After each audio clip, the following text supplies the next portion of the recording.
Kumbaga meron din ako makita sa taga showbiz not only one. Talagang tinapos niya yung buhay niya kung saan naman ay andun kasi siya sa depression na pangyayari. Ito ang latest update sa misteryosong pagpanaw sa veteranong aktor na si Ronaldo Valdez. Namumutawi pa rin ang galit ng mga kaanak at mga malalapit na kaibigan ng yumaong aktor. Kasunod pa rin yan sa kumakalat na sensitibong video kung saan 3 pulis ang sangkot. Narito ang buong detalye. Ngunit bago tayo magpatuloy, huwag kalimutang i-like, share, subscribe, and click the notification bell for more updates and for more upcoming videos. Maraming salamat! Personally, I was so disgusted. Kaya nga, hindi na ako nag-isip talagang, alam mo talagang, I was so emotional. Because I cannot really comprehend. May mga taong kayang gumawa nun. Kayang mambastos. Kayang, alam mo yun, sa isang napakabuti at napaka-brilliant na tao na si Ronaldo Valdez. So, kahit na kaninong tao, masakit yun. More so, doon sa taong ang taas ng tingin mo at respeto. Diba? We want our departed loved ones na they'll be up there, no? Na hanggang sa huling sandali gusto mong i-reminisce yung mga masasaya at yung mga magagandang alaala. Tinate nila yun. Emosyonal na humarap kay Christopher Min si Jamela Santos, ang manager ng pumanaw na aktor na si Ronaldo Valdez sa programang Christopher Minute. Sinabi ni Jamela Santos na nanunuot pa rin ang kanyang galit matapos kumalat ang sensitibong video ng aktor nitong linggo. Sa kanyang social media nakapagbitiw ng mga maaanghang na salita ang manager ni Ronaldo Valdez at sinabing magtutuos tayo pagkatapos ko magluksa. Hinihintay na lang rin umano niya ang magiging desisyon ng mga anak ni Ronaldo Valdez na sina Melissa Gibbs at Jano Gibbs kung ano nga ba ang magiging hato nila sa mga nagpakalat ng nasabing sensitibong video. Sa ngayon, inuwi muna ng anak ni Ronaldo Valdez na si Melissa Gibbs ang kanyang mga labi. Kinumpirma naman ng PNP na may mga nasibak na ng mga pulis ng Quezon City Police District kaugnay ng paglabas ng maselang video ng yumaong aktor. Kinilala ang mga ito na si Police Senior Master Sergeant Walfrido Calinaw, Police Corporal Romel Rosales at ang Police Lieutenant Colonel Renante Parlade, ang commander ng Police Station 11.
Samantala muli namang binalikan ng mga netizens ang naging prediksyon ni Rody Baldwin kung saan sinabi niya rito na isa umano na nasa showbiz ang tinapos ng kanyang buhay dahil umano sa matinding depresyon na inuugnay ngayon ng mga netizens sa yumaong aktor na si Ronaldo Valdez.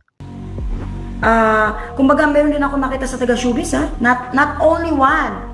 Talagang tinapos niya yung buhay niya kung saan naman ay andun kasi siya sa depression na pangyayari. Para bang feeling niya, hindi siya pwedeng makahinga, hindi siya pwedeng magpakita sa iba ng kahinaan. Yung isa naman, tinapos rin niya ang buhay pero ang haba ng investigasyon. Why?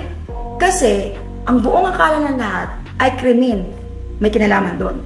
Pero in the end of the story, tinapos niya yung buhay niya. Taga-showbiz po ito Si Ronaldo Valdez yung tinutukoy sa tinapos ang buhay dahil sa depresyon at akala nila krimen. Nagkataon lang po, only God knows po sa lahat ng mga nangyayari at nasa Bible po yan. Wala tayong ibang paniniwalaan kundi ang Panginoon lang po. Wala ng tao o sino man ang hihigit pa kay Lord. Yan ang naging komento ngayon ng mga netizens. Napakabilis ng aksyon ninyo. Isang araw matapos sabihin ni Mayor Joy, dismayado siya at si Baken at kaagad naman ninyong sinibak sa pwesto itong mga pulis na kumuha ng video ng crime scene sa ikang pagkamatay o pagkasawi ni aktor na Ronaldo Valdez. Sir, so ano ho mangyayari susunod dito? Ito ba ba'y makakasuhan din itong mga tauhan ho ninyo? Yes, tama po kayo, Erwin. Ngayon, inaayos na namin yung kaso para ma-file na natin yung mga kaukulang administrative case and criminal charges. At tuloy-tuloy po yung ating pag-iimbestiga. At sa pag-iimbestiga po natin, ay naka-identify pa tayo ng 3 naman na civilian na sila yung nag-upload naman sa Facebook nung video. Ano po ba talaga protocol po niyan, panuntunan, General, sa ating mga pulis, no? At saka baka pwede na rin mag-warning si back to basics sa investigation, pagkuhan ng crime scene, General Maranan. Baka pwede ho ninyong bigyan ng crash course muli ang inyong mga nakikinig na mga pulis, General. Yes, tama po. Yan po ang ating gagawin ngayon dahil nga sa pangyayaring ito ay nire-remind natin yung ating mga kapulisan na yung first responder ay hindi po siya dapat kumukuha ng video at saka picture. Ang may karapatan lamang kumuha ng video at picture ay yung investigador mismo. Sapagkat yung first responder, ang role lang niya talaga is to secure the crime scene at kung mayroong pang sugatan doon, ay itakbo sa ospital. Tama. Alright. Does this mean, sir, ang pwede rin kumuha is SOCO? They should SOCO muna. kasama na yung when you say na first responder ay ang mga investigador ay kasama yung SOCO. SOCO has the right also to take pictures. Yes, tama po. Kasi yung SOCO is part of the investigation team. Ayun, oo. So, ano hong warning, sir? Pag sa mga pulis natin, pwede po masibak sa pwesto, ano po, o sa serbisyo mismo? Yes, tama po. At ito nga pong ating ginawa na mabilisang aksyon ay para magsilbing babala pa doon sa ating ibang mga kasamahan na hindi ginagawa ng tama ang kanilang trabaho. Mabilis po tayo dyan sa disiplina, ngunit mabilis din naman tayong pumuri kung tama yung ginagawa ng ating kapulisan. Pero hindi po tayo nagpapabaya kung nagkakamali po yung ating pulis. Ay, Sige salamat, po. salamat.